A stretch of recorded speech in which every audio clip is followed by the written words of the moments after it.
Hola amigos, it is me, AC Quintero, and I have a few tips from the trenches for you all and how to get your students to talk online. I teach virtually. I've been teaching virtually all year, and in a few weeks, I'm actually going to go to the hybrid model. So that's going to be, I've already heard that that is a horse of another color. So I am really just mentally gearing up for that. But I have been reading a lot of posts, and a lot of teachers have been reaching out to me about how to motivate students to talk online.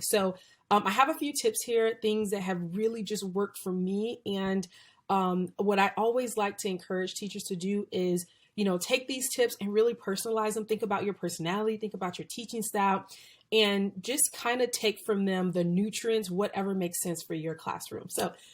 Number one, let me just say, we have to recognize, and I know this is sort of like at the end of the school year almost, but it's never too late to try something. So let me just say that, like, if you have been living in misery with not having students communicate all year long, then still use these tips, even if you have like 2 months left of school, because this can just be a deal breaker, right? This can make your life easier, and it can make students feel a little bit more connected to the classroom. So the first thing is recognize, number one, how daunting it is, right? So all of us teaching online was just like, it was a different animal, right? It was a different animal. And there was just a certain level of vulnerability that students are just not willing to embrace so soon. So once I kind of started realizing that, that really just helped me with that mind shift, because my district, for example, we wanted to roll out the virtual school year, very similar to how we did it in person. And I think a lot of the teachers, even though we knew, the challenges that existed, we were just like, okay, let's just go along with the plan. And honestly, it's different. It is different. So there's no way that we're going to get to that classroom community. There's nowhere it's going to be as good as it could be if we're in person. So I think, like, for me, just recognizing that, okay, this is totally different, and I'm going to have to approach this from a different angle. And I'm going to do another video about just right now, even though I have like 3 months left of school, because Chicago, we go all the way to June. I have 3 months left of school. I am totally revamping like how I've been doing virtual learning and just how I've been approaching school, like from September. And again, it was a learning curve for me. So I'm not like, oh, I wish I'd known all this in September. No, it's okay. I know now. So I'm going to make that, that shift. Okay. So number one, just recognizing like this is a daunting task, right?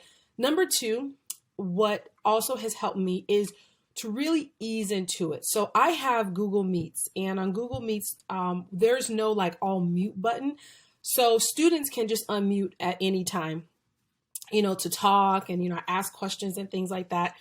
And, at first, it's like I would throw a question out there and it would kind of like just land on like deaf ears. Like no one would really respond. And I was like, should I start calling on people? I just really didn't know what to do. So I just decided to sort of like ease into it and have students, like, we use the chat a lot.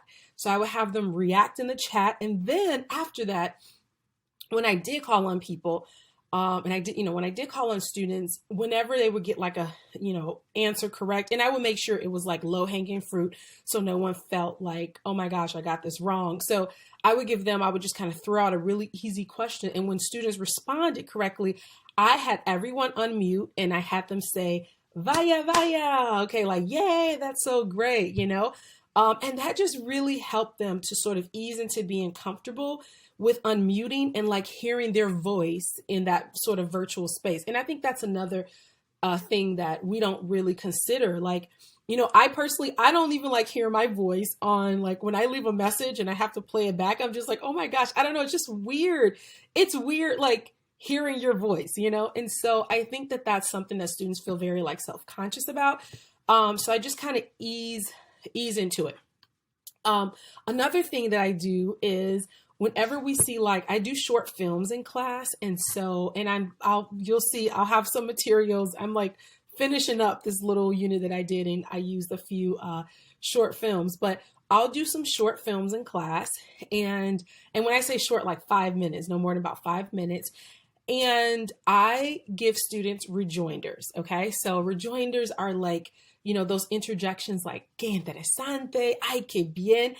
And what they have to do is they choose one, and at a certain juncture in, in the short film, I'll stop, and then they have to, they have to say that, and it was just so much fun for them because, again, it's like I provided the input for them.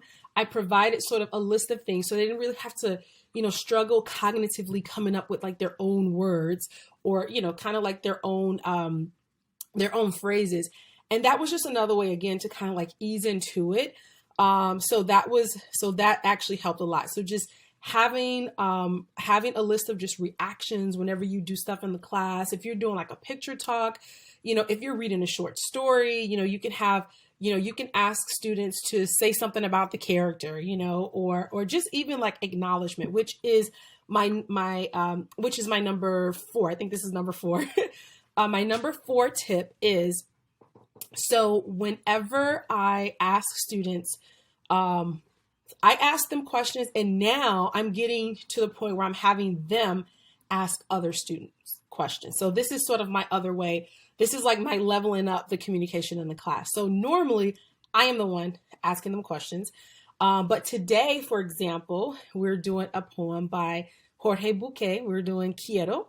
It's a beautiful poem, has a lot of subjunctive, and that's kind of like our grammar, concept for like our unit on relationships, and we're moving into film.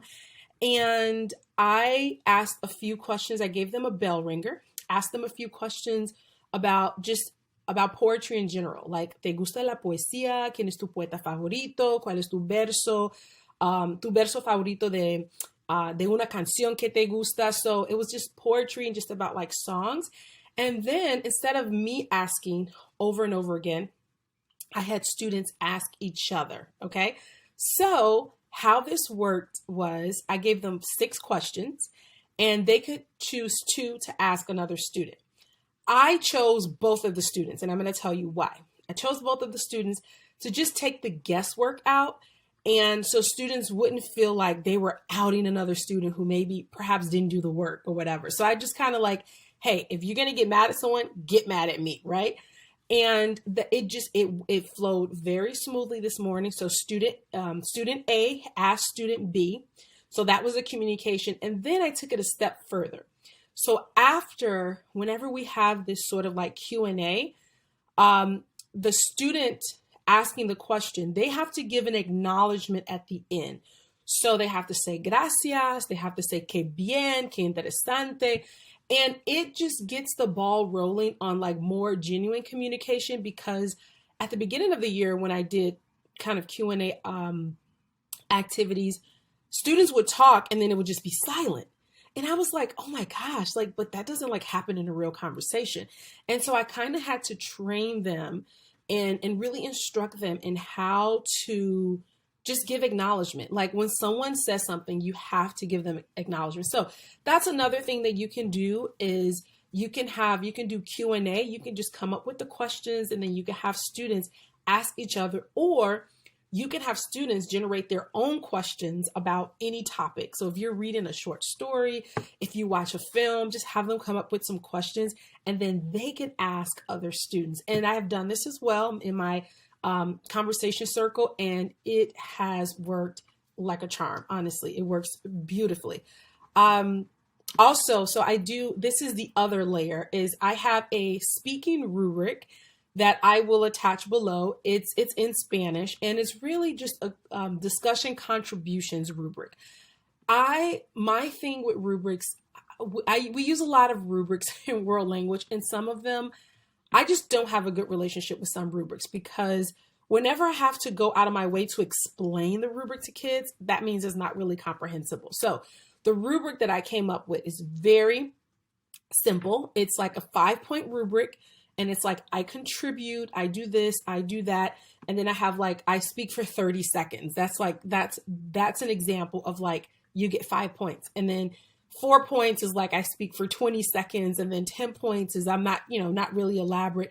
And that what I have found is that really helps students, because they're like, okay, like this is what elaboration looks like, right? Like if I'm going to be elaborate, then my response should probably be like between 20 and 30 seconds, right? Depending on the question. So I do a 5-minute rubric, and it just, it really helps. It helps them to understand what the expectations are. And then everyone wants to speak because they want their speaking points. So I hope that this video was very helpful. Just to recap, number one, make sure or recognize that this is just a very daunting task in the beginning. Just speaking online, ease into it. Try to do little things such as celebrations. Have students acknowledge each other, especially when someone answers a question. You can have everyone unmute. If you're on Zoom, I think you can unmute everyone and have them say some words of encouragement. Like that works. Reactions using rejoinders, and also having students ask each other questions, answering your questions, but also asking each other questions. And last, but certainly not least, have some type of rubric attached, right? It can just be a 5-point rubric. It could be a 10-point rubric, however, but just giving that opportunity for students to contribute and then have that contribution acknowledged. So I hope this has been helpful. Gracias.